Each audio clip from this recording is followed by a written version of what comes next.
navigate going downtown this weekend? Hey, streets immediately surrounding the stadium will be closed for a time before and after the game to allow for pedestrian traffic. So those areas will be 4th Street here. We also have Chicago Ave. We have 5th Street, the protected bikeway through the West Plaza between Park Ave here and then Chicago Avenue. That's also going to be closed. But if you don't plan on going to the Vikings game, you can plan ahead and get in that area a little early and also stay late. Parking facilities open 6 hours before the game, but not before 7 a.m.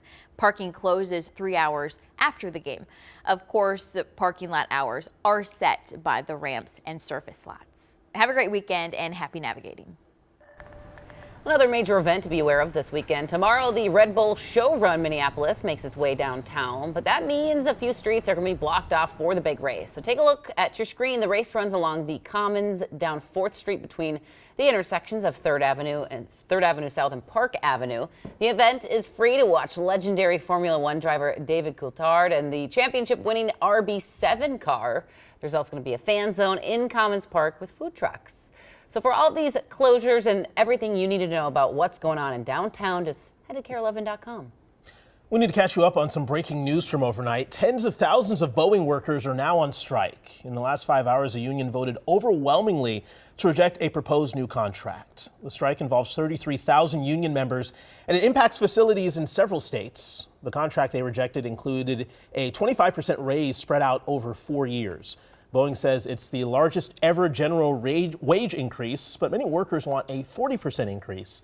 While the walkouts could impact the U.S. economy, it's not expected to affect consumer travel.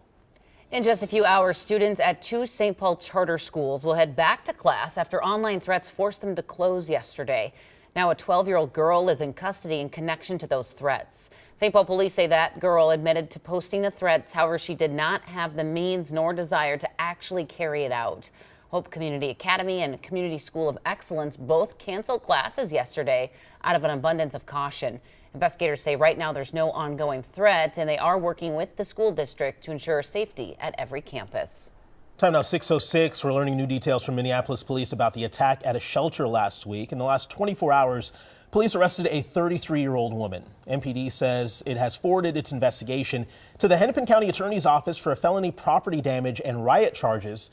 It happened at the People Serving People's St. Anne's shelter last week. Police say the woman was involved in an argument that turned physical. The shelter estimates $55,000 in damages. Right now, investigators are trying to figure out what led up to a school bus crashing in northern Minnesota that injured more than a dozen people. Take a look at this video. It happened just before school yesterday in Hibbing. Police say a driver T-boned the bus carrying 20 students, causing it to roll onto its side. 12 of the students were taken to the hospital with non-life-threatening injuries. The 19-year-old driver in the SUV was airlifted to Duluth and is fighting for her life this morning.